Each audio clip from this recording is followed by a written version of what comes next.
There's no feeling more intense than starting over. If you deleted your homework the day before it was due, as I have, or if you left your wallet at home and you have to go back after spending an hour in the commute. If you won some money at the casino and then put all your winnings on red but it came up black. If you got your best shirt dry cleaned before a wedding and then immediately dropped food on it. If you won an argument with a friend and then later discovered that they just returned to their original view. Starting over is harder than starting up.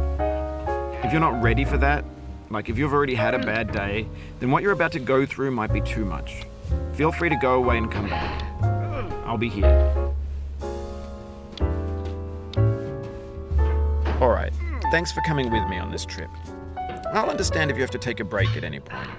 Just find a safe place to stop and quit the game. Don't worry, I'll save your progress, always, even your mistakes. This game is a homage to a free game that came out in 2002 titled Sexy Hiking. The author of that game was Jazuo, a mysterious Czech designer who was known at the time as the father of B games. And B games are rough assemblages of found objects. Designers slap them together very quickly and freely, and they're often too rough and unfriendly to gain much of a following. They're built more for the joy of building them than as polished products. In a certain way, Sexy Hiking is the perfect embodiment of a B game. It's built almost entirely out of found and recycled parts, and it's one of the most unusual and unfriendly games of its time. In it, your task is simply to drag yourself up a mountain with a hammer. And that act of climbing, in the digital world or in real life, has certain essential properties that give the game its flavor. No amount of forward progress is guaranteed. Some cliffs are too sheer or too slippery. And the player is constantly, unremittingly in danger of falling and losing everything. Anyway, when you start Sexy Hiking, you're standing next to this dead tree that blocks the way to the entire rest of the game. It might take you an hour to get over that tree, and a lot of people never got past it. You prod and you poke at it, exploring the limits of your reach and your strength, trying to find a way up and over. And there's a sense of truth in that lack of compromise. Most obstacles in video game worlds are fake. You can be completely confident in your ability to get through them once you have the correct method or the correct equipment or just by spending enough time. In that sense, every pixelated obstacle in Sexy Hiking is real. The obstacles in Sexy Hiking are unyielding, and that makes the game uniquely frustrating. But I'm not sure Jazuo intended to make a frustrating game. The frustration is just essential to the act of climbing, and it's authentic to the process of building a game about climbing. A funny thing happened to me as I was building this mountain. I'd have an idea for a new obstacle, and I'd build it, test it, and it would usually turn out to be unreasonably hard. But I couldn't bring myself to make it easier. It already felt like my inability to get past a new obstacle was my fault as a player rather than as a builder. Imaginary mountains build themselves from our efforts to climb them, and it's our repeated attempts to reach the summit that turns those mountains into something real. When you're building a video game world, you're building with ideas, and that can be like working with quickset cement. You mold your ideas into a certain shape that can be played with, and in the process of playing with them, they begin to harden and set until they're immutable, like rock. And at that point, you can't change the world. Not without breaking it into pieces and starting fresh with new ideas. For years now, people have been predicting that games would soon be made out of prefabricated objects, bought in a store and assembled into a world. And for the most part, that hasn't happened, because the objects in the stores are trash. I don't mean they look bad or that they're badly made, although a lot of them are. I mean they're trash in the way that food becomes trash as soon as you put it in the sink. Things are made to be consumed and used in a certain context, and once the moment is gone, they transform into garbage. In the context of technology, those moments pass by in seconds. Over time, we've poured more and more refuse into this vast digital landfill that we call the internet. It now vastly outnumbers and outweighs the things that are fresh and untainted and unused. When everything around us is cultural trash, trash becomes the new medium, the lingua franca of the digital age. And you can build culture out of trash, but only trash culture. B games, B movies, B music, B philosophy. Maybe this is what digital culture is. A monstrous mountain of trash, the ash heap of creativity's fountain. A landfill with everything we ever thought of in it. Grand, infinite, and unsorted.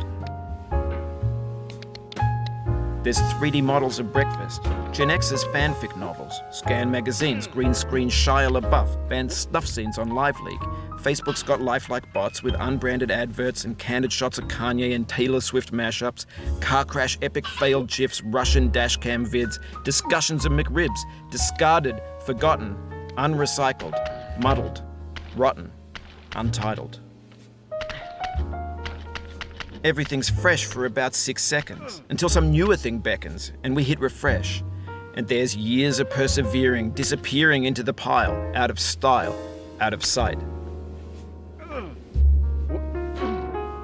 In this context, it's tempting to make friendly content that's gentle, that lets you churn through it but not earn it.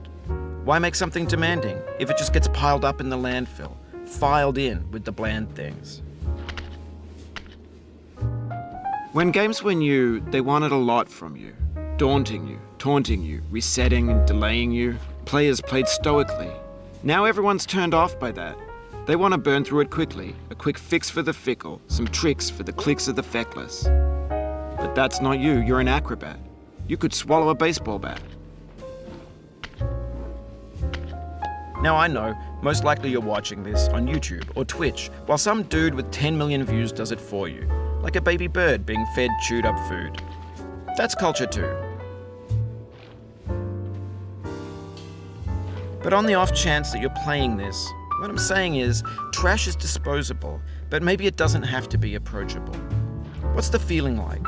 Are you stressed? I guess you don't hate it if you got this far. Feeling frustrated? It's underrated. An orange is sweet, juicy fruit locked inside a bitter peel. That's not how I feel about a challenge. I only want the bitterness. It's coffee. It's grapefruit. It's licorice. It feels like we're closer now. Composer and climber, designer and user. You could have refused, but you didn't. There was something in you that was hidden, that chose to continue. It means a lot to me that you've come this far, endured this much. Every wisecrack, every insensitivity, every setback you've forgiven me is a kingly gift that you've given me. We have the same taste, you and I. It's not ambition, it's ambition's opposite. An obdurate mission to taste defeat. You'll feel bad if you win, so I put this snake in for you. Have you thought about who you are in this? Are you the man in the pot, Diogenes? Are you his hand?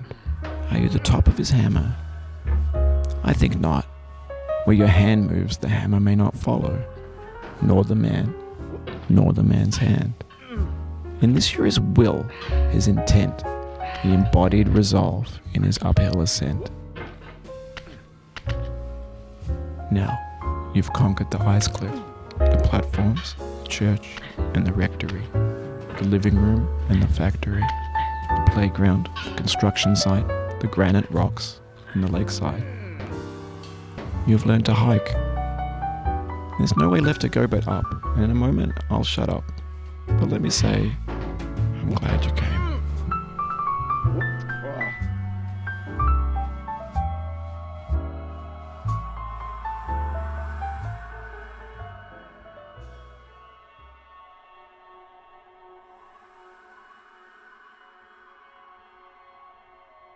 I dedicate this game to you, the one who came this far. I give it to you with all my love.